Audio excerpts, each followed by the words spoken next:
बिस्मिल्लाहिर्रहमानिर्रहीम। Math 327 functional analysis by doctor Talat Nazir. आज हम लेक्चर नंबर 19 स्टडी करेंगे और बहुत इंपॉर्टेंट इसमें आज हम इनर प्रोडक्ट स्पेसेस को स्टडी करेंगे और हिल्बर्ट स्पेसेस को।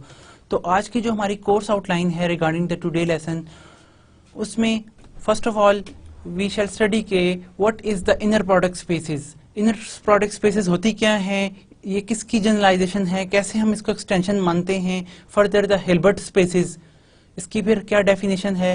फिर हम ऑर्थोगोनैलिटी बिटवीन द वेक्टर्स को देखेंगे। फिर then some examples and the problems, जिस तरह के हमारा पैटर्न होता है। अब हम क्या करते हैं, सबसे पहले इनर प्रोडक्ट स्पेसेस के बारे में जनरल डिस्कशन करते हैं थोड़ी सी। जो आपके पास देखें, इनर प्रोडक्ट वर्ड जो है ना, ये प्रोडक्ट से अटेन हुआ है। हमारे पास जनरल क्या होता था कैलकुलस में कि आप जब आर के दो एलिमेंट को प्रोडक्ट करते हैं then we attain some number, some constant. तो अब आपके पास व्हाट हैपन कि अगर आपको दो वेक्टर्स की प्रोडक्ट करने की जरूरत पड़ जाए, like in a norm spaces we can add the two vectors. अगर आप नॉर्म स्पेसेस में देखें तो हम दो वेक्टर्स को ऐड कर सकते हैं, दो वेक्टर्स को मल्टीप्लाई करते हैं तो हमारे पास एक स्केलर आता है। जिस तरह आर स्केयर के दो एलिमेंट को मल्टीप्लाई करें तो आपके पास हमेशा एक रियल नंबर आएगा। Just is an elementary vector algebra, जिस तरह हम एलिमेंट्री तौर पर करते आए हैं। Furthermore the norm of on such space generalize the elementary concept of the length of a vectors. हमने देखा कि नॉर्म क्या करता है कि आपको एक कंसेप्ट देता है कि आप लेंथ को कैसे जनरलाइज करते हैं। अब आर में लेंथ कैलकुलेट करना आसान है, लेकिन अगर आपसे कोई कहे कि किसी वेक्टर की लेंथ क्या होती है, वेक्टर स्पेस की लेंथ क्या होती है, फाइनाइट डायमेंशनल स्पेसेस में लेंथ कैसे होती हैं, इनफाइनाइट डायमेंशनल स्पेसेस में लेंथ कैसे कैलकुलेट करते हैं, ये सारी चीज आपको नॉर्म स्पेसेस ने प्रोवाइड कर दी। Now however what is the still missing in the general norm space. कौन सी ऐसी खास बात है जो अभी तक आपने नॉर्म स्पेस में नहीं देखी, वो ये है that we would like to have it possible to analog the familiar dot product। अभी तक हमने डॉट प्रोडक्ट नहीं देखा कि अगर दो आप वेक्टर्स का डॉट प्रोडक्ट लें तो क्या आता है। नॉर्म में तो आपने देखा, नॉर्म में हमें डॉट प्रोडक्ट कहीं भी नजर नहीं आया। इस तरह की डॉट प्रोडक्ट है, अब जब दो आप R3 के दो एलिमेंट को सपोज आप प्रोडक्ट करते हैं तो क्या होता है। फॉर इंस्टेंस कि आपके पास एक एलिमेंट है, इसकी वैल्यूज आपके पास हैं जी α1, α2, α3, और B आपके पास एक दूसरा एलिमेंट है, इसकी एंट्रीज आपके पास हैं द β1, β2, β3, दोनों R3 के एलिमेंट्स हैं, 3 टपल्स। अब जब हम A डॉट बी करते हैं तो होता क्या है, जिस तरह आपके पास कि फर्स्ट एलिमेंट फर्स्ट से मल्टीप्लाई हुआ, प्लस सेकंड एलिमेंट सेकंड से मल्टीप्लाई होता है, थर्ड एलिमेंट थर्ड से मल्टीप्लाई होता है, और आपको एक स्केलर यहाँ पे कोई एक कांस्टेंट मिल जाता है, और ये कांस्टेंट हमेशा किसका एलिमेंट होता है, it's belong to the R, ये कोई रियल नंबर हमें मिलता है। तो इस तरह का हमने देख चुके हैं कि जब आपके पास दो वेक्टर्स को मल्टीप्लाई कैसे करते हैं, ये हम अभी तक हमने ओवरऑल जनरल वेक्टर्स के प्रोडक्ट को नहीं देखा, ये एक आपके पास यूजुअल केस है। लेकिन क्या व्हाट हैपन कि अगर आप इनफाइनाइट डायमेंशनल स्पेसेस में दो वेक्टर को प्रोडक्ट लें तो किस तरह से प्रोडक्ट आपके पास अटेन होता है। इस तरह द रिमेनिंग फार्मूला कि जब आप किसी वेक्टर का आर के अंदर हम ये चीज देख चुके हैं कि आर के अंदर आप किसी भी वैल्यू का मॉड लें that is always greater than equal to 0। Mod करता क्या एक्चुअली कि उस वैल्यू का स्क्वायर लेकर उसका स्क्वायर रूट ले लेता है। तो पहले स्क्वायर लें फिर स्क्वायर रूट लें तो वैल्यू हमेशा आपके पास नॉन नेगेटिव ही आती है। और एक और सबसे खास बात कि the condition of the orthogonality, जिसको हम परपेंडिकुलर कंडीशन भी कहते हैं, कि दो वेक्टर का डॉट प्रोडक्ट इक्वल टू 0 होना।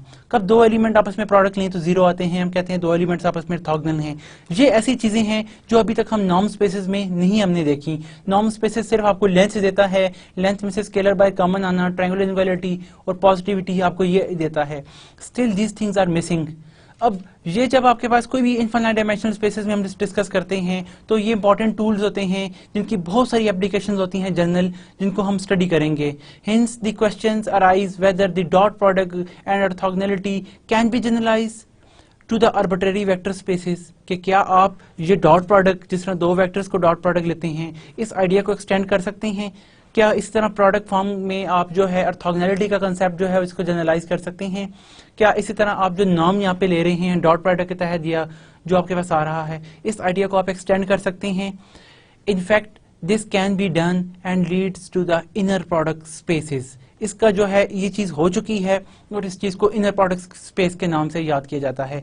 अब प्रोडक्ट हमें पता है, आपसे कोई कहे कि 5 और 4 का प्रोडक्ट क्या है जी 20, लेकिन हमें कोई कहे कि अल्फा एक आपके पास सीक्वेंस है, बीटा एक और सीक्वेंस है, इन सीक्वेंस का प्रोडक्ट क्या होगा, वो आपके पास एक्सटेंशन है, जनरलाइजेशन है कि ये इनफाइनाइट डायमेंशनल स्पेसेस में कोई सीक्वेंस है, या एलपी स्पेस में, या space of all measurable space में आप कैसे इनर प्रोडक्ट यूज करेंगे, यानी कि किस तरह प्रोडक्ट करेंगे। तो एक यूजुअल नेम थोड़ा सा हट के इनर प्रोडक्ट के लिए यूज किया गया है, यानी कि नाम इनर प्रोडक्ट जो है ना वो एक्सटेंशन है, जनरलाइजेशन है। इनर प्रोडक्ट अगर आप आर पे लेके आते हैं तो ये वही आपको यूजुअल प्रोडक्ट मिलता है जिसे हम डॉट प्रोडक्ट कहते हैं। आर स्क्वायर में भी है, तमाम फाइनाइट डायमेंशनल स्पेसेस में, इनफाइनाइट डायमेंशनल स्पेसेस में, नॉर्म स्पेसेस में ये एक्सटेंडेबल फॉर्म है जिसे हम इनर प्रोडक्ट स्पेसेस के नाम से याद रखते हैं। और इसी तरह कब कंप्लीट होता है ये इनर प्रोडक्ट, कंप्लीट यानी कि आप हर कॉची सीक्वेंस इसके अंदर ही कन्वर्ज करें, वो भी आपके पास एक स्पेस बन जाती है, यानी कि कंप्लीट इनर प्रोडक्ट स्पेस, जहां पे आप कॉची सीक्वेंस जो भी लें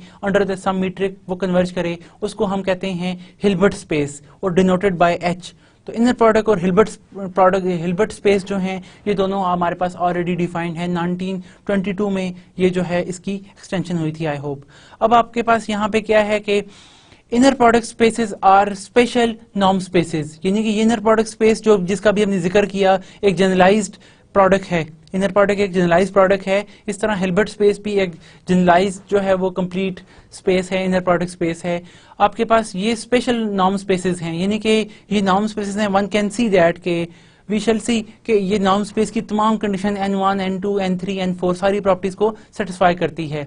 historically they are older than the general norm spaces, के नॉर्म स्पेसेस से भी पहले प्रोडक्ट स्पेसेस के बारे में बात हुई, लेकिन अब बात यहाँ पे ये है कि पहले हम नॉर्म स्पेस अच्छी तरह पढ़ लें, फिर हम इनर प्रोडक्ट स्पेसेस को बहुत अच्छी तरह डिफाइन कर सकते हैं और देखते हैं कि क्या हर इनर प्रोडक्ट स्पेस जो है वो नॉर्म स्पेस होती है कि नहीं होती। हर norm inner product space norm space होती है, लेकिन हर norm space inner product space नहीं होती, इस वजह से ये उससे ज्यादा एक जनरल या इसका स्पेशल केस है। Their theory is richer and retain many features of Euclidean space, यानी कि Rn स्पेसेस में या स्पेस ऑफ कॉम्प्लेक्स नंबर्स की बहुत सारी जो कंडीशंस हैं उसके फीचर्स हैं यहाँ पे हमारे पास हैं। और इसी तरह central concepts being orthogonality, perpendicularity की जो कंडीशंस हैं वो भी स्पेस के अंदर जो है बड़ी हद तक हिडन होती हैं, जिन्हें हम एक्सप्लोर करेंगे। In fact inner product space are probably the most natural generalization of Euclidean space, के वेक्टर स्पेसेस के जो प्रोडक्ट होते हैं, वेक्टर स्पेसेस में जो आप जो करते हैं उसमें परपेंडिकुलरिटी का केस देखते हैं, ऑर्थोगोनैलिटी का, जो एक मोस्ट नेचुरल वे है जिसको इनर प्रोडक्ट स्पेस में जिसका एनालिसिस किया जाता है।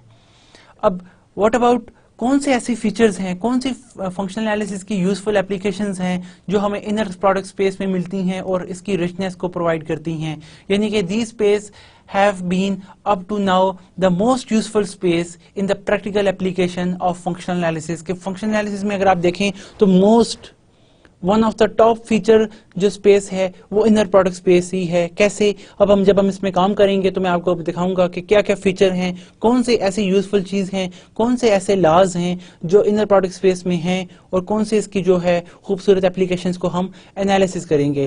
The inner product space is a vector space, हमेशा के लिए इनर प्रोडक्ट स्पेस एक वेक्टर स्पेस होती है, यानी कि न सिर्फ वेक्टर स्पेस बल्कि एक नॉर्म स्पेस भी होती है। With inner product notate with this notation कि हम कहते हैं, जिस तरह देखें हम दो वेक्टर्स का यूजुअल हम डॉट प्रोडक्ट कहते हैं, हम कहते हैं जी x हमारे पास कोई एलिमेंट है, हम इसका प्रोडक्ट करने जा रहे हैं x डॉट y, ये डॉट प्रोडक्ट है। अब डॉट प्रोडक्ट तो हमें पता है कि दो number co dot product 5.4 is 20, 4.-2 is -8 हमें कोई मिल गया। लेकिन वेक्टर्स को डॉट प्रोडक्ट करने के लिए हम एक खास नोटेशन का सहारा लेते हैं, यानी कि हर तरह के वेक्टर्स को, हर तरह की स्पेसेस को x प्रोडक्ट विद y, और ये नोटेशन जो है ना एक्सटेंडेड नोटेशन है इंटरनेशनल, जिसको इनर प्रोडक्ट के लिए मखसूस किया गया है। बाज ऑथर्स अपनी बुक में इस नोटेशन को इस तरह भी लिखते हैं x और y, लेकिन फॉर इट्स ये आपको ना टपल यानी कि इस तरह मिल जाता है ऑर्डर पेयर के लिए नोटेशन, इस वजह से हम इससे भी अवॉइड करेंगे।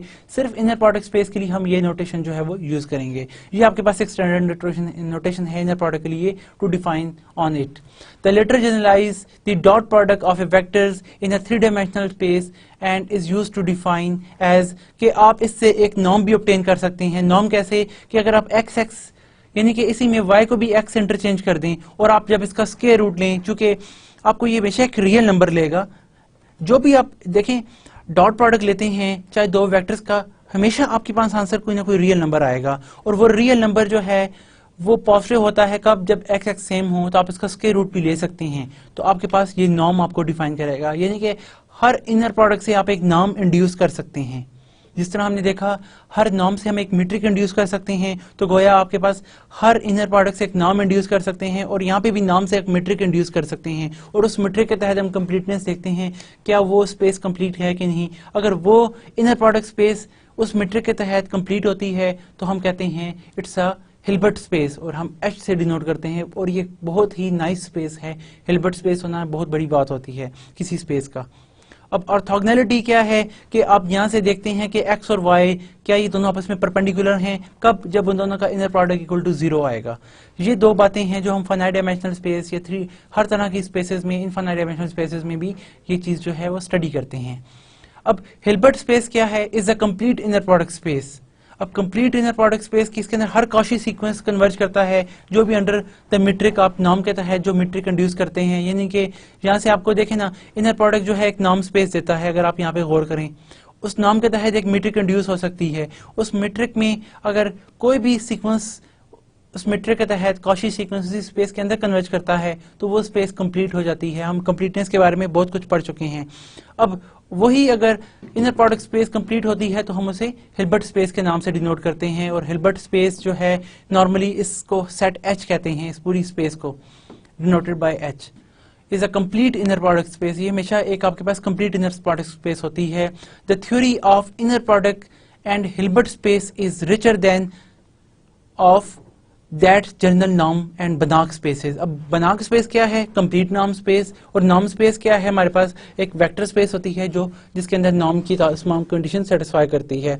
और आपके पास हिल्बर्ट स्पेस जो है और इनर प्रोडक्ट स्पेस ये रिचर होती हैं। इनर प्रोडक्ट स्पेस हमेशा से नॉर्म स्पेस होती है, हिल्बर्ट स्पेस हमेशा आपके पास बनाक स्पेस होती है, क्योंकि ये कंप्लीट नॉर्म स्पेस भी है, कंप्लीटनेस भी आपके पास मिल गई। तो लेकिन हर बनाक स्पेस जो है वो हिल्बर्ट स्पेस नहीं होती, हर इनर प्रोडक्ट स्पेस जो है वो नॉर्म स्पेस नहीं होती, लेकिन हर नॉर्म स्पेस जो है वो इनर प्रोडक्ट स्पेस आपके पास, हर इनर प्रोडक्ट स्पेस जो है वो नॉर्म स्पेस होती है, हर norm space inner product space नहीं होती। तो इस वजह से ये इससे ज्यादा जनरल स्पेसेस हैं। Now the distinguish features are, अब ये बिल्कुल वही बात है जो आप यानी कि थोड़ा सा अगर गौर करें ना, हर कंटिन्यूस फंक्शन डिफरेंशिएबल नहीं होता, लेकिन हर डिफरेंशिएबल फंक्शन कंटिन्यूस होता है। इसी तरह हम कह सकते हैं हर हिल्बर्ट स्पेस जो है वो बनाक स्पेस होती है, लेकिन हर बनाक स्पेस हिल्बर्ट स्पेस नहीं होती।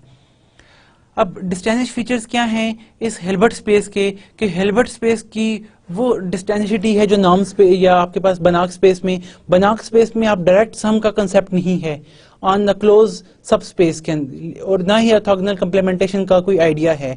यहाँ पर आपके पास representation of H as a direct sum आप कर सकते हैं, और आप इस तरह रीड्स रिप्रेजेंटेशन थ्योरम और बहुत सारे जो आपके पास जनरल रिजल्ट्स हैं वो इससे ड्राइव होते हैं इनर प्रोडक्ट स्पेस से।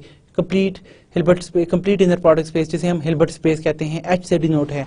तो ये representation of H as a direct sum हमें प्रोवाइड करती है of a close subspace and its orthogonal complement.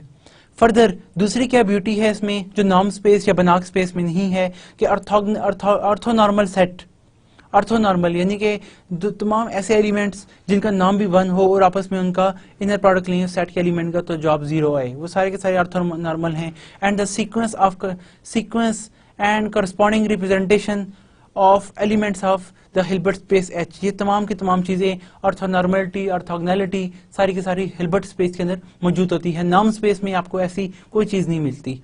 Further the reads representation theorem for bounded linear bye inner product space, कि reads representation theorem क्या है ऑर्थोनॉर्मलिटी के तहत, वो सारा आइडिया आपको ना हिल्बर्ट स्पेस और और इनर प्रोडक्ट स्पेस में मिलता है। नॉर्म स्पेस में या बनाक स्पेस में इसका कोई कंसेप्ट है ही नहीं, वहाँ पे इस तरह की कोई चीज़ मौजूद नहीं है।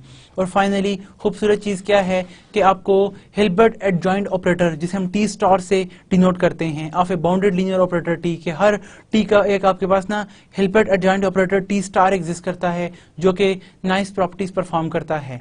और ये चीज़ जो अगेन आपके पास हिल्बर्ट एडजॉइंट ऑपरेटर जो है वो हिल्बर्ट स्पेसेस में मौजूद होती हैं, बनाक स्पेसेस में ये चीज़ें मौजूद नहीं होती है। Hints it's a distinguish and the nice spaces जिसके अंदर हमें एडिशनल फीचर्स मिलते हैं। अब इनर प्रोडक्ट स्पेसेस को अगर हम बाय डेफिनेशन देखें तो क्या है कि inner product spaces is a vector space X with inner product defined on X। कि आपके पास ना देखिए सबसे पहले कोई आपके पास वेक्टर स्पेस होनी चाहिए। अब आप उस वेक्टर स्पेस के ऊपर इनर प्रोडक्ट एक डिफाइन करते हैं, एक इनर प्रोडक्ट, यानी कि ऐसे कि एक्स आपके पास कोई स्पेस है जिस तरह आप मैट्रिक्स डिफाइन करते हैं। अब हम कहते हैं कि आप इसके तमाम एलिमेंट के लिए एक इनर प्रोडक्ट डिफाइन कर लिया, तो ये आपके पास एक इनर प्रोडक्ट स्पेस है जिसके ऊपर आपने कोई इनर प्रोडक्ट डिफाइन किया हुआ है under some weight, under something, बहुत सारे आप एक सेट के ऊपर ना मुख्तलिफ किस्म के इनर प्रोडक्ट डिफाइन कर सकते हैं, मुख्तलिफ किस्म के प्रोडक्ट डिफाइन कर सकते हैं। अगर वो इनर प्रोडक्ट की सारी कंडीशन फुलफिल करे तो हम कहते हैं इट्स इनर प्रोडक्ट स्पेस। बिल्कुल उसी तरह से जिस तरह हम मैट्रिक स्पेस में कहते हैं नॉन एम्प्टी सेट के ऊपर एक मैट्रिक डिफाइन करते हैं, अगर वो मैट्रिक की सारी कंडीशन सेटिस्फाई कर जाए तो हम कहते हैं इट्स अ मैट्रिक स्पेस। तो इनर प्रोडक्ट एक्चुअली होता क्या है, आपके पास ना ये एक मैपिंग होती है जो एक्स क्रॉस एक्स से सेट ऑफ रियल नंबर पर मैप होती है। बिल्कुल उसी तरह जिस तरह आप ना डी ऑफ एक्स लेते हैं ना, डी आपके पास एक मैट्रिक होती है, एक्स क्रॉस एक्स से आप लेते हैं आर पॉजिटिव के ऊपर, set of non negative real numbers के ऊपर। लेकिन ये आपके पास ना कोई भी रियल नंबर मिलता है आपको यहाँ पे कोई भी, इसका मतलब क्या है कि आप एक्स और वाई यहाँ पे दो एलिमेंट लेते हैं। पहला आपके पास एलिमेंट यहाँ से ऑब्टेन होता है, दूसरा एलिमेंट अगेन यहाँ से ऑब्टेन होता है। ये दो एलिमेंट आप यहाँ पे प्लग इन करते हैं तो आपके पास जवाब जो है वो कोई ना कोई रियल नंबर आता है। यहाँ पे कोई जवाब आपको एक्स कोई, यानी कि मैं यहाँ पे ले लेता हूँ कोई कांस्टेंट सी आपको मिलेगा हमेशा से, और वो कांस्टेंट सी क्या होगा, this constant C is always the part of set of real number. ये कोई पॉजिटिव या नेगेटिव रियल नंबर हो सकता है आपके पास। तो ये आपके पास एक मैपिंग के सेंस में मैंने आपको बता दिया कि ये आपके पास इस तरह से डिनोट होता है। और हिल्बर्ट स्पेस क्या है, it's a complete inner product space, complete in a metric defined by the inner product. के हर इनर प्रोडक्ट से आप एक मीट्रिक भी इंड्यूस कर सकते हैं। इनर प्रोडक्ट से एक नाम इंड्यूस होता है, हर नाम से एक मीट्रिक इंड्यूस होती है। तो वो जो मीट्रिक आपको मिलती है उस मीट्रिक के तहत अगर कोई स्पेस कंप्लीट है तो हम कहते हैं it's a Hilbert space complete by that inner product. अब here inner product on X, कोई भी नॉन एम्प्टी सेट है उसके ऊपर आप एक मैपिंग ले लेते हैं जो एक्स क्रॉस एक्स को आर पर फील्ड पर मैप करती है। फील्ड हो सकता है रियल नंबर हो सकता है आपके पास द कम्प्लेक्स नंबर हो। इस वजह से हम इसे ओवरऑल एफ का नाम देते हैं, आइदर सी और आर आपके पास होती है। That is the every pair of vectors x and y। कोई भी आप x और y के दो पेयर ले लेते हैं, there associates a scalar which is written as in the form this, कि ये आप दो एसोसिएट करेगा, कुछ प्रोडक्ट करेगा, कुछ ऑपरेट करेगा और आंसर आपको हमेशा एक रियल नंबर r की सूरत में मिलेगा। इसका मतलब क्या हुआ कि ये हमेशा एक रियल नंबर होता है। क्या नॉर्म ऑफ x भी एक रियल नंबर होता है? The answer is yes. जिस तरह हम पहले देखा है रियल नंबर, नॉर्म भी एक रियल नंबर होता है और ये भी आपके पास एक रियल नंबर है। आंसर नॉर्म क्या करता है, नॉर्म अगर आपको याद हो, नॉर्म भी आपके पास एक ऑपरेटर था जो सिंपल एक्स को set of non negative real number पर मैप करता है कि आप किसी भी एलिमेंट का नॉर्म ले सकते हैं, आपको एक लेंथ मिल जाती है उस वेक्टर की, जो भी इसके अंदर वेक्टर मौजूद होते हैं। कोई भी आप इसका एलिमेंट लें, कोई भी वेक्टर लें, आपको उसकी लेंथ मिल जाती है। कोई भी सी मिल जाता है जो कि आर प्लस कैसा होता है, हमेशा पॉजिटिव होता है। यहाँ पे आप दो एलिमेंट का इनर प्रोडक्ट लेते हैं, कोई सी नंबर आता है, इट्स मे बी पॉजिटिव और नेगेटिव, मे बी जीरो होगा तो हम कहेंगे दोनों एक्स और वाई आपस में परपेंडिकुलर हैं। अच्छा, अब वो तो हम खैर थोड़ी देर बाद इसको डिस्कस करेंगे। अब कब कहते हैं कि आपके पास वो स्पेस जो है वो इनर प्रोडक्ट स्पेस है, is called inner product space of X and Y, कि आप एक्स वाई के लिए इनर प्रोडक्ट स्पेस कब होती है, यानी कि इनर में अगर यहाँ पे लिखूं ना कि आपके पास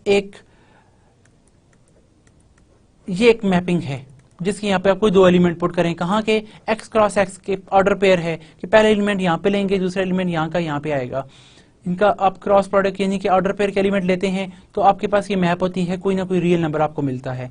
तो हम कहते हैं ये map is called the inner product space, कि आप यहाँ पर ना एक्स और वाई कोई भी प्लग इन करें तो जब आपके पास रियल नंबर आता है। कब इनर प्रोडक्ट स्पेस होती है, यानी कि हम ओवरऑल कहें कि कोई भी नॉन एम्प्टी सेट एक्स है, इसके ऊपर आप ये मैप आप लेते हैं, ये एक मैप है, इस तरह से डिफाइंड है, is called the inner product space if for all X Y Z. आप कोई भी एक्स वाई जेड लें इस एक्स सेट में से, यानी कि तमाम एक्स वाई जेड जो वेक्टर्स हैं इस सेट एक्स में मौजूद हैं, और अल्फा कोई भी स्केलर है, स्केलर वो जो फील्ड आप ले रहे हैं यहाँ का आप स्केलर लेते हैं, उसके लिए वी हैव ये मंजज़ैल प्रॉपर्टी सेटिस्फाई करें। First of all the right distributive law, कि आप देखें यहाँ पे inner product of x plus Y with z is always equal to the inner product of x with z plus the inner product of y with z।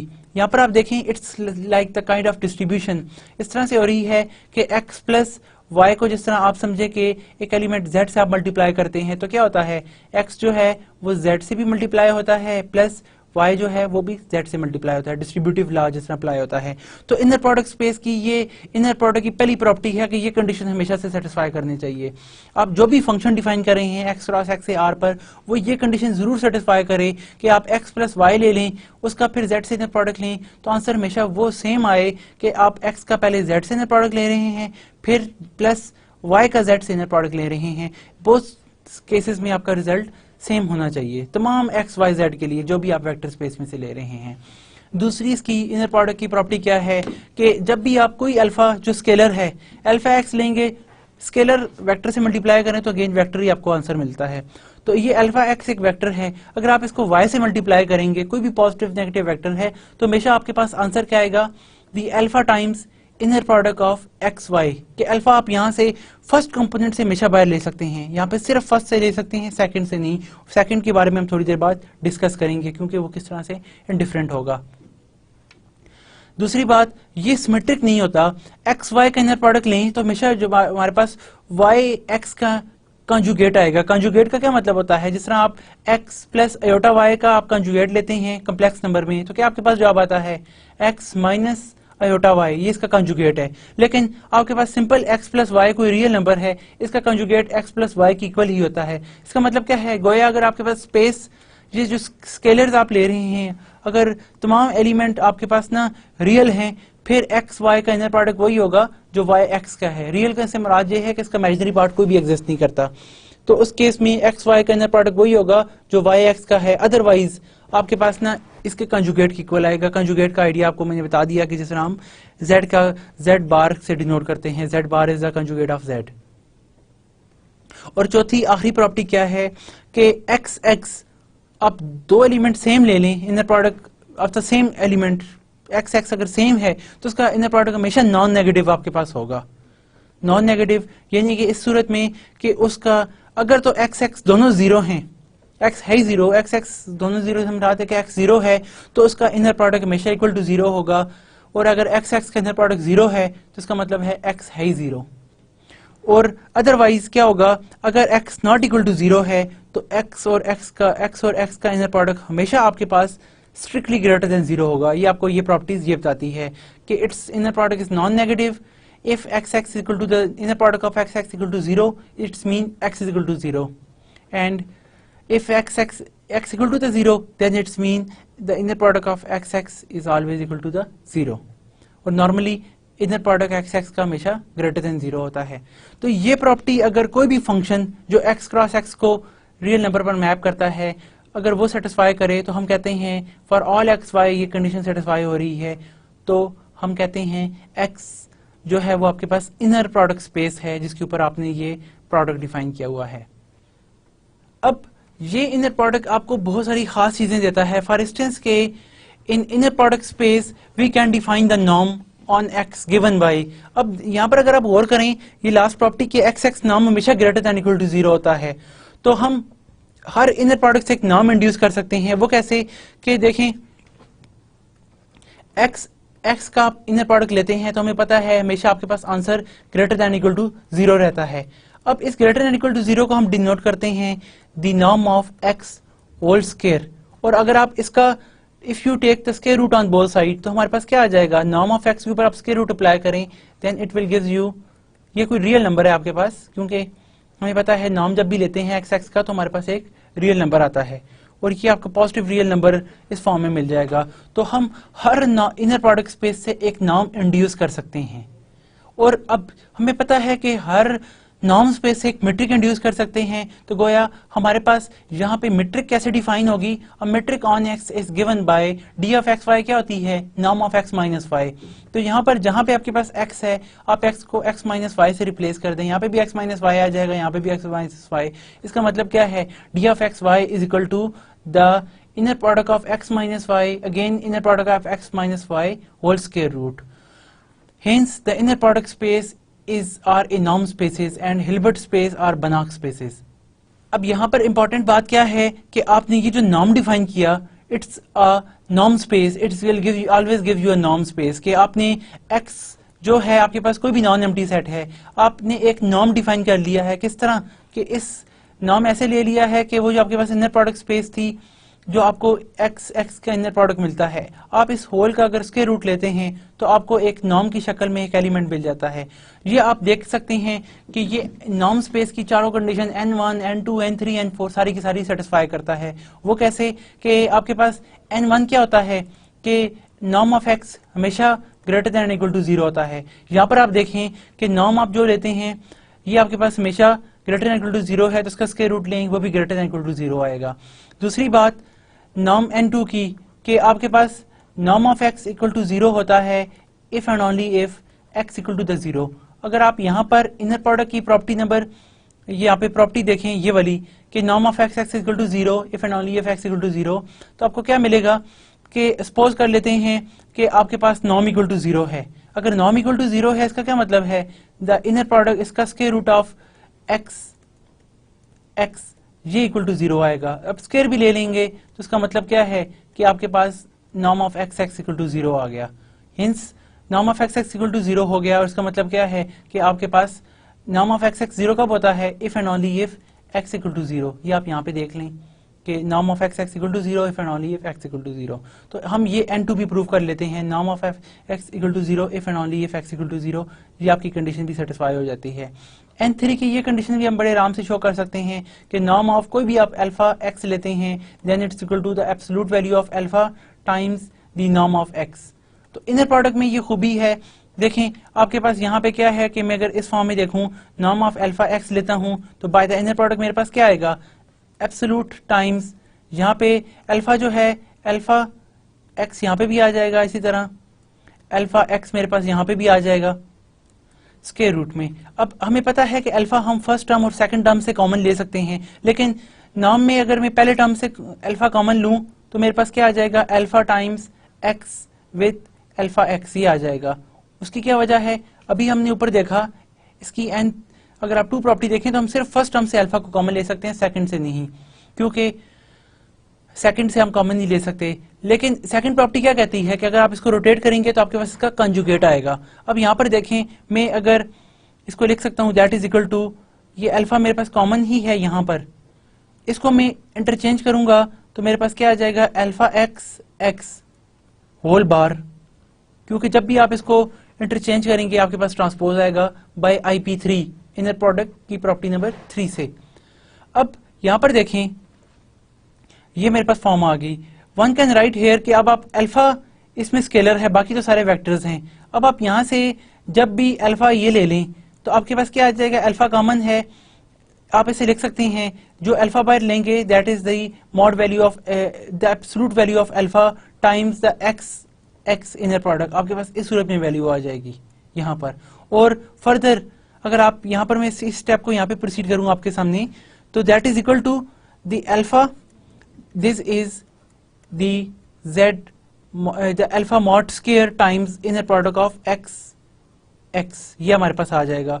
वो क्यों, हमारे पास ये property होती है, अगर आपको कॉम्प्लेक्स नंबर में आपने ये चीज पढ़ी होगी कि z इंटू जेड बार हमेशा आपके पास क्या होता है, z बार स्क्वायर। ये इंपॉर्टेंट प्रॉपर्टी है जिसे हम प्रूफ भी कर सकते हैं। आप जो है ना कॉम्प्लेक्स एनालिसिस में आपने ये जो है इनइक्वालिटी, ये इक्वालिटी आपने देखी हुई है। अब आप इसे लिख सकते हैं जब आपके पास अल्फा मॉड स्क्वायर से बाहर आएगा it's becomes the alpha mod times the inner product of this. आपके पास ये फॉर्म बन गई और what happen, this is alpha mod, और अगर आप इसे दोबारा रीस्टोर करें it is nothing but the norm of x by the definition. तो हमने स्टार्ट कहाँ से लिया था, यहाँ पर आप देखें हमने स्टार्ट लिया था the norm of alpha x। तो आपके पास ये कौन सी प्रॉपर्टी है, देखें for all scalar alpha one can see that the norm of alpha x equal to the mod of alpha times norm of x। तो आपके पास ये n3 भी सेटिस्फाई हो गई है। सिमिलरली आप n4 को भी सेटिस्फाई कर सकते हैं। n4 आपके पास क्या है, ट्रायंगुलर इनइक्वालिटी, यानी कि n4 के the always norm of x plus y is less than equal to the norm of x plus the norm of y। I would like कि आप इस प्रॉपर्टी को शो करें और देखें किस तरह से ये प्रूव होती है। आपको इसमें हेल्प भी मिल जाएगी, लेकिन इट्स नथिंग टू हार्ड कि आप इसमें यानी कि यहाँ पे x प्लस वाई को यूज करके आप इसे शो कर सकते हैं। चले मेरा ख्याल है मैं आपके लिए यहाँ पे कर लेता हूँ, मुझे थोड़ी सी स्पेस चाहिए होगी ताकि मैं आपको ये शो करके दिखा सकूं। मैं ऐसा करता हूँ, यहाँ पे आपको एक ब्लैंक शीट के ऊपर इसको अटेम्प्ट करके दिखाता हूँ। मैं आपको यहाँ पे N4 शो करके दिखाता हूँ कि किस तरह से N4 की प्रॉपर्टी जो है वो ये सेटिस्फाई करता है, यानी कि norm of x plus Y is always less than equal to the norm of x plus norm of y for all x y belong to the x, यानी कि इनर प्रोडक्ट स्पेस की जो norm space की property है। तो आपने norm किस तरह से डिफाइन किया हुआ है इनर प्रोडक्ट में, just it's the square root of x। अब देखते हैं, अगर मैं लेफ्ट हैंड साइड ले लूं, लेफ्ट हैंड साइड क्या है x प्लस वाई नॉर्म, और मैं अगर इसे इस फॉर्म में लिखूंगा तो मेरे पास क्या आ जाएगा, it's nothing but the x plus Y, ये मेरे पास फॉर्म आ जाएगी। स्क्वायर रूट होल ऊपर ही है मेरे पास, तो यहां पर मैं लिख सकता हूं x, मैं अगर इसे ओपन करूं तो हमें वो, अगर आपको याद हो कि हम इसे ओपन किस तरह करते हैं, x प्लस वाई के साथ आपके पास यहाँ पे जब z होता है इनर प्रोडक्ट स्पेस में, तो हम इसे लिखते हैं x z का inner product plus dy z का इनर प्रोडक्ट आपके पास इस तरह ओपन होता है। तो according to this definition one can write here x inner product with x plus Y further plus y inner product with x plus Y. ये x plus Y आपके पास सेम रहेगा, ये पहले के साथ भी ऑपरेट होगा, दूसरे के साथ भी ऑपरेट होगा। अच्छा, एक छोटी सी बात, अगर मैं इसको फॉर द सिंपलिसिटी अगर सिंपल स्क्वायर ले लूं ताकि मेरे पास स्क्वायर रूट हट जाए और बाद में हम आखिर में जाके इसका स्क्वायर रूट ले लेंगे, उससे कोई फर्क नहीं पड़ता, हमारे पास काम जरा आसान हो जाएगा, हमें बार बार इसके ऊपर जो है ना स्क्वायर रूट डालने की जरूरत नहीं पड़ेगी। तो हमारे पास यहाँ पे ये फॉर्म आ गई, यानी कि x प्लस वाई प्लस यहाँ पे y और x प्लस वाई, ये हमारे पास फॉर्म आ जाएगी। अगेन आपको पता है कि हम इसको ट्रायंगुलर, हम इसको N3 जो प्रॉपर्टी यूज कर सकते हैं कि आप x प्लस वाई को यहाँ पर लेके इंटरचेंज कर सकते हैं, लेकिन हमें याद है कि जब भी हम इसको इंटरचेंज करेंगे हमारे पास यहाँ पे क्या आएगा, बार, यानी कि इसकी कंजुगेट, और प्लस यहाँ पर अगर हम इसे लेकर आएंगे again we have x plus Y ओ y का बार कंजुगेट, यहाँ पे हमारे पास फॉर्म आ जाएगी। अब आप देखें, अगर मैं इसे अंदर वाली टर्म को ओपन करूं सिंपल, तो मेरे पास क्या आ जाएगा, inner product of x with x plus the inner product of y with x। मैंने यहां पर इसको यूज किया, अगर आपको देखें सिंपल ये वाली प्रॉपर्टी, अगेन इनर प्रोडक्ट की जो फर्स्ट प्रॉपर्टी है मैंने वो डिस्ट्रीब्यूटिव लॉ अप्लाई किया। अगेन आपके पास यहाँ पे क्या आ जाएगा, the inner product of x with y plus the inner product of y with y, ये हमारे पास आ गया, और इसके ऊपर भी होल हमारे पास कंजुगेट है। अगर आप रीस्टोर करके देखें तो ये आपके पास क्या है, by definition it's gives you the norm of x square. Norm of x square क्योंकि देखें स्क्वायर, अगर स्क्वायर रूट ना हो तब ये नॉर्म ऑफ एक्स के इक्वल है, अगर आप स्क्वायर रूट हटा देते हैं तो आपके पास ये इसका स्क्वायर की फॉर्म में आ जाता है। प्लस यहाँ पे आपके पास क्या है, नॉर्म ऑफ एक्स वाई, यहाँ पे मैं क्या करता हूँ, बार को इधर भी ले लेता हूँ, यहाँ पर भी वाई एक्स के ऊपर भी बार ले लेता हूँ, क्योंकि ये सम की नाम की हमारे पास कॉम्प्लेक्स नंबर्स की प्रॉपर्टी है कि आप norm of a plus B, यानी कि हम लिख सकते हैं z plus z1 plus z, आपके पास ना z1 plus z2 bar is always equal to the z1 bar plus z2 bar. ये हमारे पास इंपॉर्टेंट प्रॉपर्टीज हैं आपके जो कॉम्प्लेक्स नंबर्स की, तो हम इस वजह से इसको डिस्ट्रीब्यूट इस तरह से कर लेते हैं।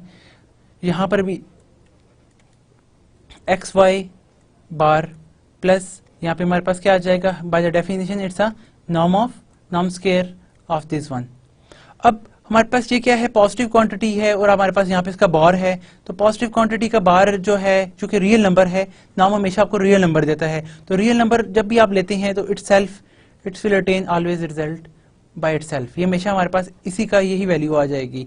और फिर हमें यहाँ पे क्या मिलेगा, अगेन प्लस इसको अगर आप दोबारा से इंटरचेंज करें तो आपके पास क्या आ जाएगा, एक्स वाई, इसके ऊपर एक और बार आ जाएगा, और हमें पता है ये हमारे पास प्रॉपर्टी है कि बार का बार जो हमेशा इक्वल टू जेड की इक्वल आ जाता है, तो इसको इंटरचेंज करने से इसकी जो ऊपर ये बार है इसका कॉन्जुगेट है वो रिमूव हो जाएगा हमारे पास, और यहाँ पर भी आपके पास क्या आ जाएगा, एक्स वाई के ऊपर बार है, इसको मैं सेम अभी यही रहने देता हूँ, प्लस यहाँ पर आपके पास क्या आ जाएगा, again the norm of Y square.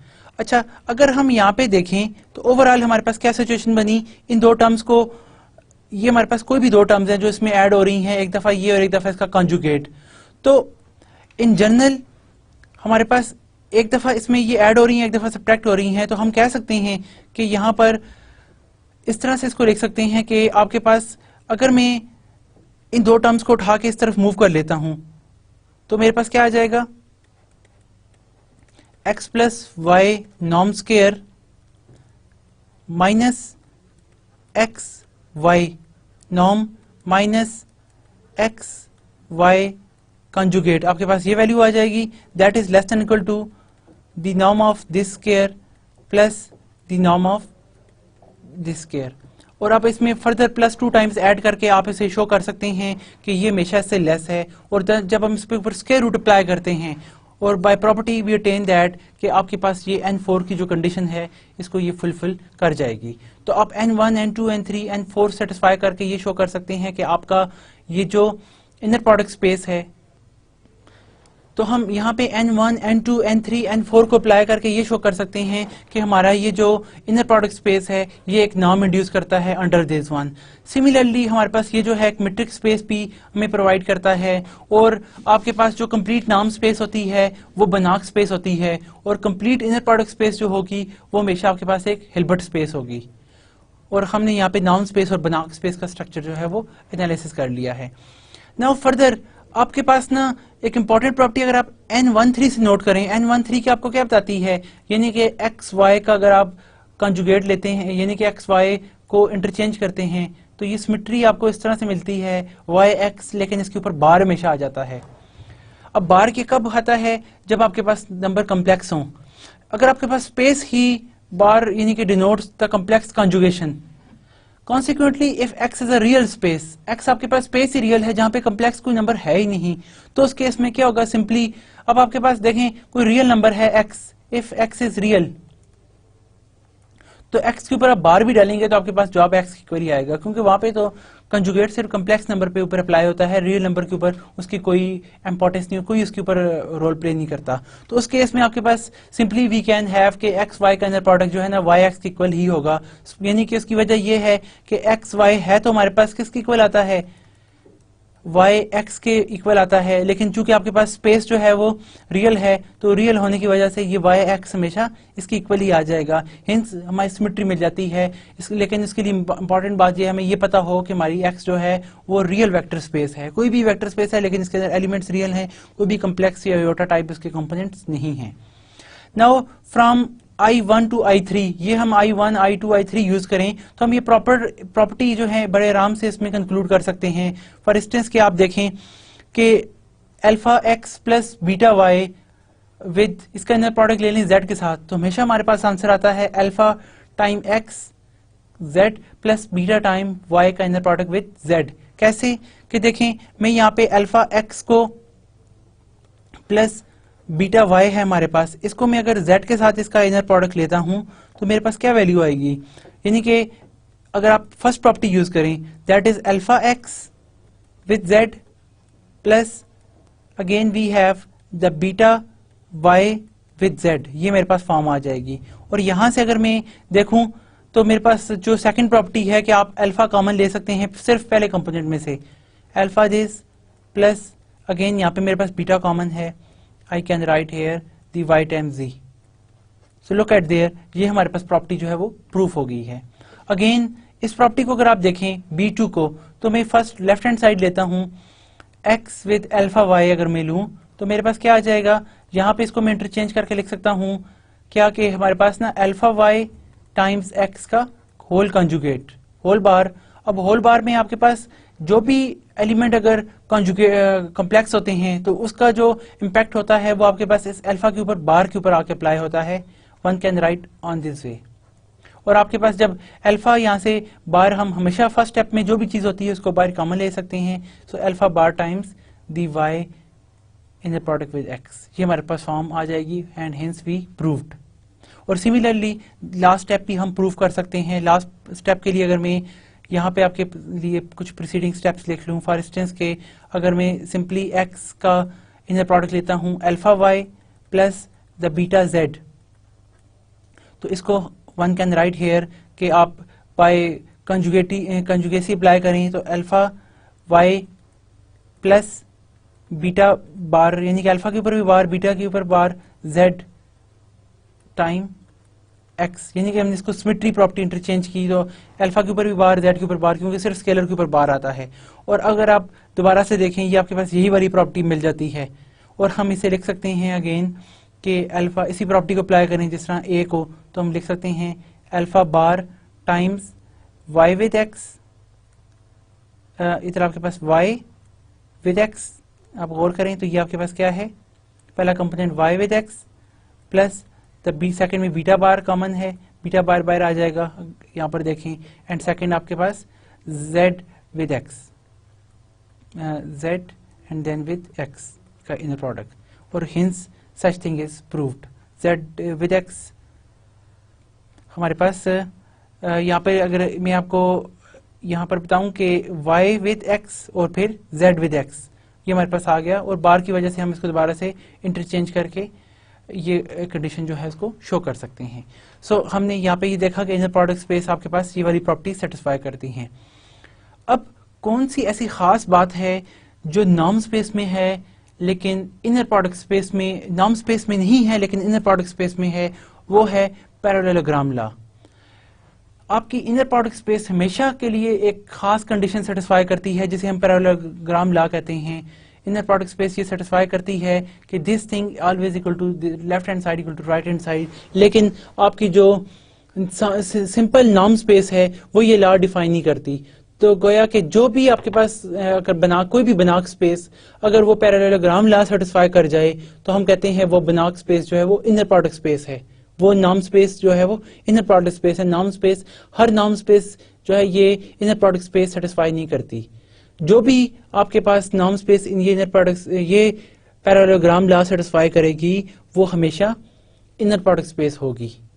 तो हम ये शो कर सकते the norm on an inner product space satisfies the important parallelogram inequality। ये पैरेललोग्राम हमारे पास इक्वालिटी है जिसको प्रूव किया जा सकता है कि ये हमेशा से हमारे पास जो है इनर प्रोडक्ट स्पेस सेटिस्फाई करती है। फॉर इंस्टेंस कि अगर आप यहाँ पे लेफ्ट हैंड साइड लें, मैं लेफ्ट हैंड साइड से शो करता हूँ कि how we can attain reach up to the right hand side in the help of inner product space.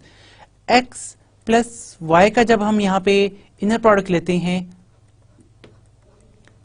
With norm of x minus Y square, इसको लेकर हम solve करते हैं। यहाँ पर मैंने लेफ्ट हैंड साइड आपके सामने ली, हम इसको लिख सकते हैं द इनर प्रोडक्ट, फर्स्ट आपके पास क्या मिलेगा यहाँ पे x plus Y, x plus Y, inner product of x plus Y, then again inner product of x plus Y. By definition आप इसे देख सकते हैं, ये हमारे पास आ गया। सिमिलरली प्लस यहाँ पे राइट हैंड साइड पे हमारे पास क्या आएगा, again inner product of x minus Y and again the inner product of x minus Y, ये हमारे पास फॉर्म बन गई। अब अगर आप इसे ओपन करके देखें इनर प्रोडक्ट को तो हमारे पास क्या आ जाएगा, x inner product with x plus Y plus y inner product with x plus Y. ये मैंने इनर प्रोडक्ट की फर्स्ट प्रॉपर्टी यूज की, डिस्ट्रीब्यूटिविटी, प्लस यहाँ पर आप जब यूज करेंगे तो आपके पास क्या आ जाएगा, x inner product with x minus Y again plus minus Y with inner product x minus Y, ये हमारे पास आ गया। अगर आप देखें आपके पास रियल स्पेस है या कॉम्प्लेक्स स्पेस है, आप जब भी इसको इंटरचेंज करेंगे आपके पास क्या फॉर्म आ जाएगी, x प्लस वाई साथ x, ये फॉर्म आ जाएगी, and like we can write on its bar. Plus यहाँ पर भी आप इसको इंटरचेंज कर सकते हैं और one can write here that x plus Y and here we have some y attain its bar, क्योंकि ये आप इसको जब भी सिमेट्री लेंगे तो इसके ऊपर बार आ जाएगा, इसका आपके पास कंजुगेट आपको मिलेगा। यहाँ पर अगर आप इसे ओपन करें तो अगेन हमें क्या इसके लिए जरूरत पड़ेगी, इसकी कंजुगेट बार की जरूरत पड़ेगी, और हम यहाँ से लिख सकते हैं x minus Y with x के ऊपर बार हम लगा लेते हैं। और यहाँ से आप देखें हमेशा कि आपके पास फर्स्ट कंपोनेंट से हम कोई भी स्केलर है उसको बाहर कॉमन ले सकते हैं, तो आपके पास -1 यहाँ पे कॉमन है, हम -1 जब बाहर लेंगे सो -1 यानी कि minus times y inner product with x, ये आपके पास आ जाएगा। और हम इसे इंटरचेंज करके भी लिखें तो x माइनस वाई यहाँ पे आ जाएगा और सिंपल y मेरे पास यहाँ पे चला जाएगा, माइनस मैंने फर्स्ट कंपोनेंट से बाहर लिया और बाद में इसके ऊपर बार अप्लाई कर दिया। तो ये 4 तरह से हमारे पास वैल्यूज आ गई बार की मदद से। अब अगर हम यहाँ पर इनर प्रोडक्ट को अगेन अप्लाई करें तो आप देखें इनर प्रोडक्ट कैसे यूज होगा। The inner product with X X first आपके पास आ गया, it's bar plus the Y X inner product, ये हमने दोबारा वही प्रॉपर्टी यूज की कि आपकी डिस्ट्रीब्यूटिविटी, प्लस यहां पर आप देखें तो आपके पास क्या आ जाएगा इनर प्रोडक्ट विथ वाई, और यहाँ पे प्लस द इनर ऊपर बार आएगा फर्स्ट इस टर्म के ऊपर भी, और इसी तरह y का y के साथ इनर प्रोडक्ट हमारे पास इसके ऊपर भी बार आ गया। फर्दर हेयर द x का इनर प्रोडक्ट विद x बार, और फिर प्लस माइनस y का इनर प्रोडक्ट विद x, इसके ऊपर भी बार हमारे पास आ जाएगा। यहाँ से माइनस हम बाहर भी कॉमन ले सकते हैं जिस तरह के भी हम नेक्स्ट स्टेप में देखेंगे। फर्दर हेयर माइनस हमारे पास बाहर है, लेकिन यहाँ पे जब हम इनर प्रोडक्ट ओपन करेंगे सबसे पहले x का y के साथ इनर प्रोडक्ट, देन इट्स बार, बाहर ये माइनस है, माइनस दोनों के साथ अप्लाई होगा, minus of first minus of second, हमारे पास again the minus of y का इनर प्रोडक्ट विद y, और ऊपर बार हमारे पास आ जाएगा। आप यहाँ पर देखें बाय डेफिनेशन ये क्या है, x का x से इनर प्रोडक्ट लें तो हमेशा हमारे पास नॉर्म ऑफ x के इक्वल होता है इसका स्क्वायर, और बार हट जाएगा क्योंकि ये एक रियल नंबर है। रियल नंबर क्योंकि आपके पास नॉर्म हमेशा रियल नंबर आपको देता है, इस वजह से यहाँ से बार हम खत्म कर लेते हैं। प्लस इसको हम दोबारा से इंटरचेंज कर लिखें तो हम एक्स वाई की फॉर्म में ले जाते हैं इसको, क्योंकि दोबारा से लिखेंगे तो बार के ऊपर एक और बार आ जाएगा एंड बार और बार बार से कैंसिल हो जाएगा। प्लस यहाँ पे आपके पास क्या है, दी एक्स वाई का इनर प्रोडक्ट ऊपर होल बार में यहाँ पे रहने देता हूँ, प्लस यहाँ पर आपके पास क्या है जी, नॉर्म ऑफ वाई हमारे पास आ जाएगा इसका स्क्वायर, प्लस यहाँ पर देखें again the norm of x square हमें मिल गया। यहाँ पर मैं माइनस को बाहर अगर कॉमन ले लूँ तो माइनस मेरे पास बाहर आ जाएगा, और बाकी को मैं अगर इंटरचेंज करूँ तो इट्स एक्स वाई, और बार जो है वो खत्म हो जाएगा। यहाँ पर भी इंटरचेंज, यहाँ पे मैं इसको माइनस एक्स वाई बार को इसी तरह रहने देता हूँ, और अगेन यहाँ से माइनस बाहर कॉमन लूंगा तो माइनस माइनस प्लस हो जाएगा, और मेरे पास the rest of thing is the Y norm square आ जाएगा। अब यहाँ से आप गौर देख करके देखें तो ये आपके पास क्या है, X Y inner product positive, यहाँ पे X Y inner product with negative, ये रियल नंबर है हमारे पास, तो ये वाला नंबर इस नंबर के साथ कैंसिल हो जाएगा, नोट दैट। और इसी तरह आपके पास यहाँ पे ये वाली टर्म और ये वाली टर्म के दरमियान अपोजिट साइन है, ये टर्म इसके साथ कैंसिल हो जाएगी, और हमारे पास क्या रह जाएगा, आप यहाँ पे गौर करें तो आपके पास मैं अगर यहाँ पे लिखूं simply the conclusion norm of x square plus norm of x square, this will gives us the 2 times norm of x square. यहाँ पे आपके पास again norm of Y square plus norm of Y square, this will gives you the 2 times norm of Y square. और आपने देखा कि यहाँ से स्टार्ट हमने कहाँ से लिया था, लेफ्ट हैंड साइड से, norm of X plus Y whole square plus norm of x minus Y whole square, और हमने ऑब्टेन क्या किया कि 2 times norm of x square plus 2 times norm of Y square. यहाँ से 2 कॉमन लें तो आपके पास ये इनइक्वालिटी जो है पैरेललोग्राम लॉ जो है वो प्रूव हो जाता है, जो हमने इनर प्रोडक्ट स्पेस की मदद से प्रूव किया। वैसे जनरल कोई हमारे पास वे नहीं है, नॉर्म स्पेस जनरल इसको प्रूव नहीं कर सकती, इसको सेटिस्फाई नहीं कर सकती, लेकिन ये पैरेललोग्राम लॉ जो है हम इनर प्रोडक्ट स्पेस में हमेशा ये होल्ड करेगा। कोई भी इनर प्रोडक्ट है जो ये कंडीशन सेटिस्फाई करता है उसकी मदद से हम इसको प्रूव कर सकते हैं। अब this name is suggested by the elementary geometry, यानी कि हम इसको पैरेललोग्राम क्यों कहते हैं, as we can see in the figure. हम इसमें फिगर में इसको यहाँ पे स्टडी कर लें तो आप देखें कि हमें ये लॉ क्या है एक्चुअली, कि norm of X plus Y whole square, ये नाम आपके हमेशा फिंगर टिप पे होना चाहिए, ये equation parallelogram law, that is equal to the 2 times norm of x square plus the norm of Y square. ये हमारे पास पैरेललोग्राम लॉ है। ज्योमेट्रिकली देखें पैरेललोग्राम लॉ क्या है इन अ प्लेन, कि आपके पास x एक वेक्टर है, y एक वेक्टर है, तो आपके पास क्या होगा, x प्लस वाई वेक्टर ये है, x माइनस वाई वेक्टर लें तो आपके पास ये वैल्यू आएगी, इसमें से आप इसको सब्ट्रैक्ट करें तो ये इस तरह की सूरत आपके पास आ जाती है। तो ये पैरेललोग्राम लॉ जो है आपको लेंथ प्रोवाइड करता है, यानी कि x प्लस वाई की जो लेंथ है इसका स्क्वायर लें, x माइनस वाई की लेंथ जो स्क्वायर लें, इन दोनों को सम करें तो आंसर हमेशा आपके पास वही आएगा जो 2 टाइम्स नॉर्म ऑफ x की लेंथ है, 2 टाइम्स नॉर्म ऑफ y की लेंथ है, दोनों के सम से आपके पास आंसर आएगा। फॉर इंस्टेंस के सपोज अगर आप कर लें कि x की जो आपके पास लेंथ है ना, वो आपके पास 2 के इक्वल है, यानी कि आपने R में जैसे फाइंड करें 2 है, सपोज Y की लेंथ भी आपके Y की आप लेंथ सपोज करते हैं आपके पास 1 की इक्वल है, तो according to this x plus y की लेंथ क्या होगी, x प्लस वाई की लेंथ अगर आप देखें तो आपके पास ये 3 की इक्वल आएगी, और x माइनस वाई की लेंथ ये मैं सपोज यानी कि we are facing with the case of plane में आप काम कर रहे हैं, तो आपके पास ये 2 माइनस 1 1 इसकी लेंथ आ जाएगी। व्हाट अबाउट इट स्क्वायर, अगर आप इसका स्क्वायर लें तो आपके पास क्या आ जाएगा, देखिए मैं अगर यहाँ पे वैल्यू प्लग इन करूँ, इसका स्क्वायर लेता हूँ तो मेरे पास 4 आता है, यहाँ पे इसका स्क्वायर लेता हूँ तो 1 ही आता है, and it's the 2 time and it will gives you the answer. क्या आंसर आएगा आपके पास यहाँ पे लेफ्ट हैंड साइड पर, 4 प्लस 1 5, 5 टाइम 2 इज 10।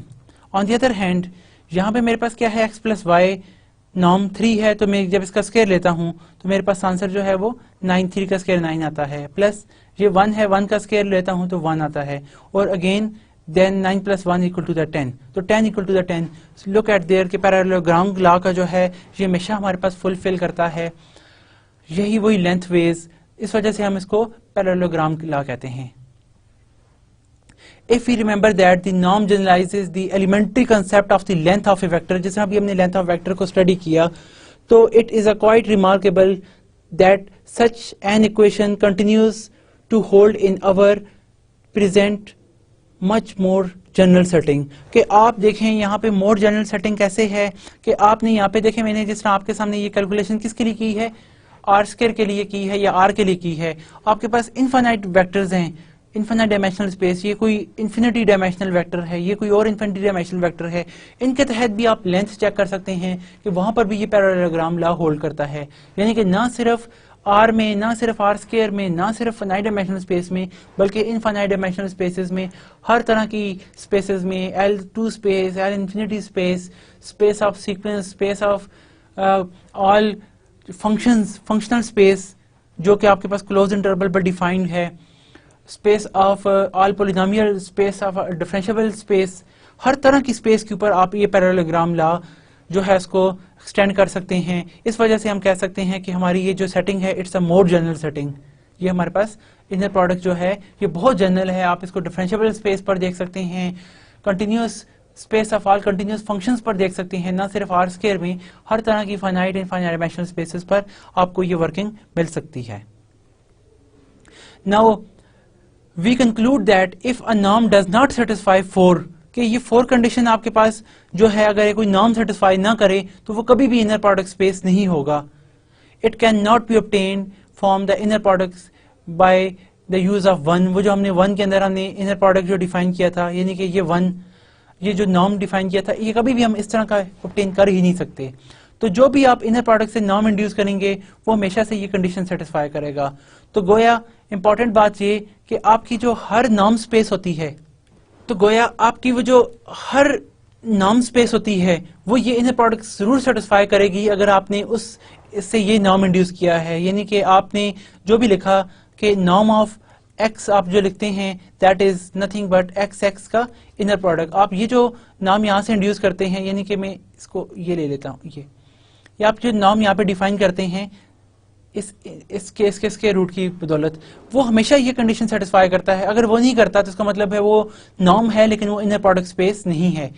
तो हर इनर प्रोडक्ट के तहत आप जो है वो एक ऑब्टेन कर सकते हैं, इनर प्रोडक्ट के तहत आप एक नॉर्म स्पेस जो है वो, हर इनर प्रोडक्ट स्पेस के तहत आप एक नॉर्म स्पेस जो है वो इंड्यूस कर सकते हैं। Now without risking misunderstanding we can say that not all norms are inner product space. हर नॉर्म जो है वो इनर प्रोडक्ट स्पेस नहीं होती। आप बहुत सारे ऐसे नॉर्म डिफाइन कर सकते हैं जो ये पैरेललोग्राम लॉ जो है इनको शो नहीं करते, उन पैरेललोग्राम लॉ को सेटिस्फाई नहीं करते। लेकिन हमारा हर जो होगा इनर प्रोडक्ट स्पेस होगी वो ये पैरेललोग्राम लॉ हमेशा सेटिस्फाई करेगी। नाउ अब हम ऑर्थोगोनैलिटी की तरफ आते हैं। Before we consider some examples let us define the concept of orthogonality. हम ऑर्थोगोनैलिटी को पढ़ते हैं कि कब दो वेक्टर्स आपस में ऑर्थोगोनल होते हैं, which is the basic in the whole theory, कि आपको इसका जो है इसका बुनियादी जज जो है वो यही है हमारे पास। We know that if the dot product of two vectors in 3 dimensional is 0, कि आपके पास 3 डायमेंशनल में दो वेक्टर ले लेते हैं, एक वेक्टर आपके पास ये है दूसरा वेक्टर एक और लेते हैं, अगर उनका डॉट प्रोडक्ट आपस में आप लें इक्वल टू 0 आपके पास जवाब आता है, तो वेक्टर हमारे पास हमेशा आपस में ऑर्थोगोनल होते हैं, वो हमेशा हम कहते हैं आपस में परपेंडिकुलर हैं, that is they are perpendicular to each other.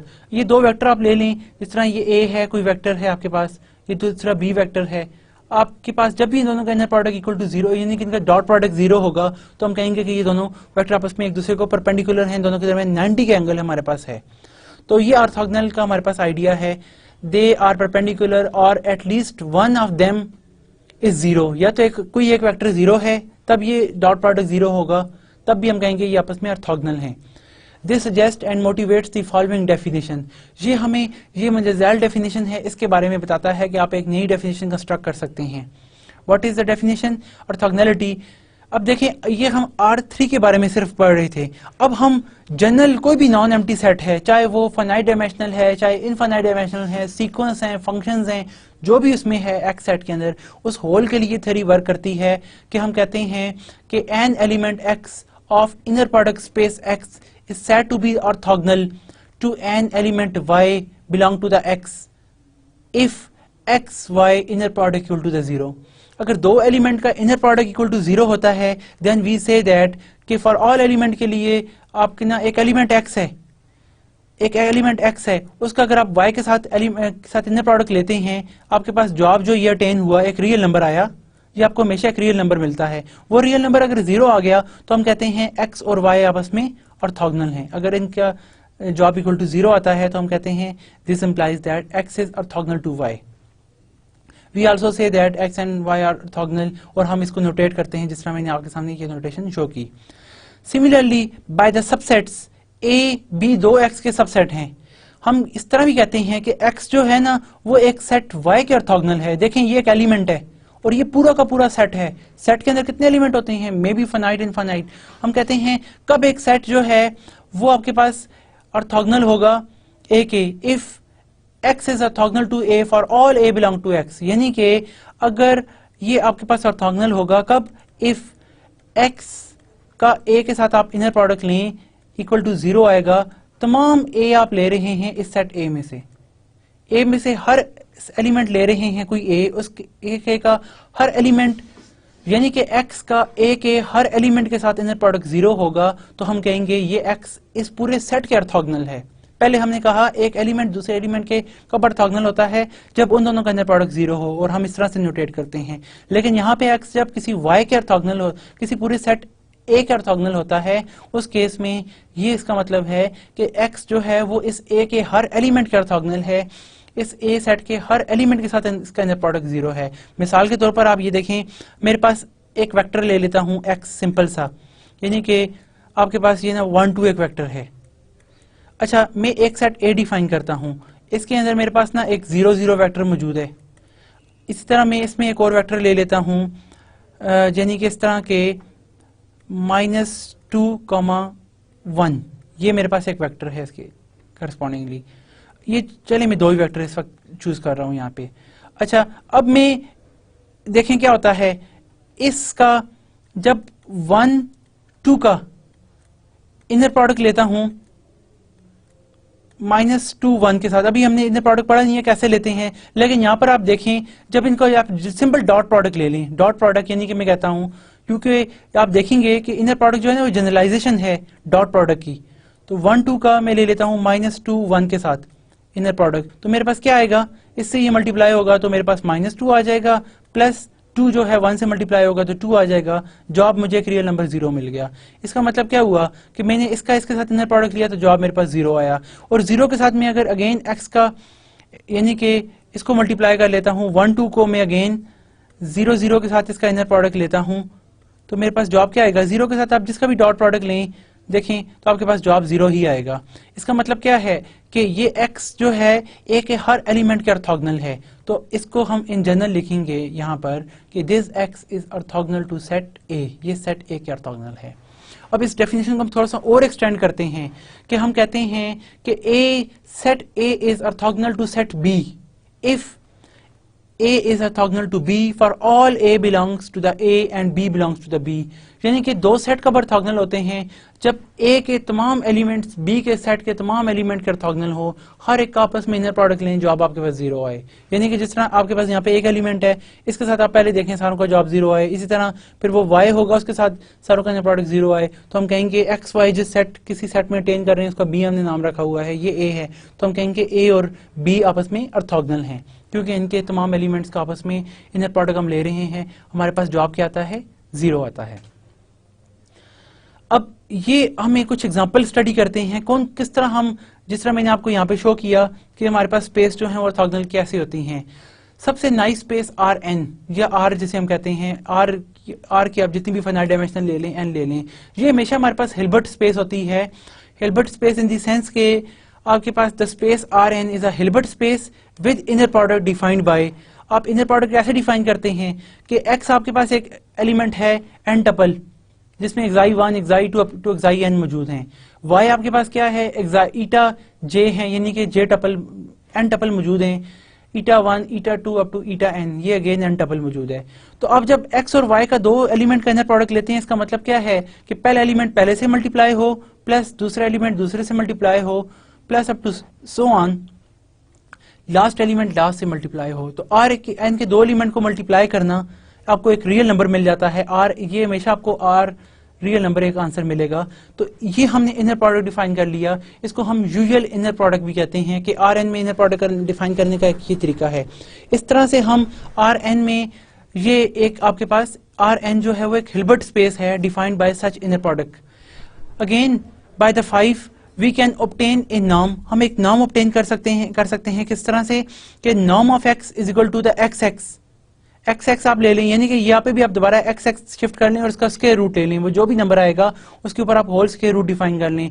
तो क्या होगा, देखें ये एलिमेंट दोनों सेम होंगे जब, यानी कि एक्स इसका मतलब क्या है, यहाँ पर भी पहला एलिमेंट आ रहा है एक्स का, यहाँ पे भी पहला एलिमेंट एक्स का आएगा, दूसरा, तो हर एक सेम एलिमेंट होने की वजह से, यानी कि ये भी आपके पास xi1 मीन इसका स्क्वायर प्लस xi2 स्क्वायर, इसका मतलब है plus up to so on. यहाँ पे xin अगेन आपके पास ईटा की जगह xin है तो xin स्क्वायर हो जाएगा, यहाँ पे स्क्वायर हमारे पास मिसिंग है, यानी कि टाइपो है स्क्वायर, और then it's whole square root, क्योंकि ये आपके पास बायर स्क्वायर रूट है। तो ये आपके पास एक नॉर्म है, एक नॉर्म स्पेस है, नॉर्म स्पेस की तमाम कंडीशन को सेटिस्फाई करेगा। तो आर एन आपके पास एक हिल्बर्ट स्पेस है, यानी कि अंडर हिल्बर्ट अभी मैं नहीं कहूंगा, यानी कि आपके पास इनर प्रोडक्ट आर एन में इस तरह से डिफाइन होता है, नॉर्म इस तरह से डिफाइन होता है। और आप अगर यूक्लिडियन मीट्रिक डिफाइन करें तो वो मीट्रिक क्या है, D of x y x minus y norm that is equal to the inner product of x minus y, यानी कि एक्स माइनस वाई का एक्स माइनस वाई से आप इनर प्रोडक्ट ले लें इसका स्क्वायर रूट, तो वो क्या होगा, ये देखें एलिमेंट वही आ जाएंगे। पहली एंट्री में आपके पास एक xi1 माइनस ईटा1, यहाँ पर आप देखें y x की जगह आपके पास क्या है x माइनस वाई, तो x माइनस वाई क्या होगा कि यहाँ पे आपके पास पहली एंट्री में से पहली एंट्री सब्ट्रैक्ट हो रही है, xi1 माइनस xi1 उसका square plus xi2 minus xi2 उसका square plus up to so on xin minus xin उसका square, then it's whole square root. तो आपके पास ये y एक क्या होगी, एक मीट्रिक हो जाएगी हमारे पास। अब ये y एक मीट्रिक है, इसे हम यूजुअल मीट्रिक या यूक्लिडियन मीट्रिक कहते हैं, और अंडर दैट यूक्लिडियन मीट्रिक हम कोई भी इसमें सीक्वेंस लेते हैं, आर एन हमारे पास क्या है, कंप्लीट है, आर एन कंप्लीट भी है। अब ये इनर प्रोडक्ट डिफाइन करें तो कंप्लीट इनर प्रोडक्ट स्पेस आपके पास जो होती है वो क्या होती है, हिल्बर्ट स्पेस होती है। इस वजह से हम कहते हैं आर एन हमारे पास एक हिल्बर्ट स्पेस है, क्योंकि आर एन में आपके पास जो यूक्लिडियन आपके पास मीट्रिक है, जो इनर प्रोडक्ट, इस इनर प्रोडक्ट के तहत जो यूजुअल इनर प्रोडक्ट आपके पास ये है आर एन में यूजुअल इनर प्रोडक्ट ये है, यूजुअल मीट्रिक ये है, ये मीट्रिक आपके पास कंप्लीट होती है। यहाँ पे हर कॉशी सीक्वेंस कन्वर्ज करता है, जो भी आप कॉशी सीक्वेंस लें वो उसी स्पेस के अंदर दोबारा कन्वर्ज करता है। तो हम ये कंक्लूड कर लेते हैं कि हमारी ये स्पेस कंप्लीट है। तो complete inner product space implies us कि हमारी जो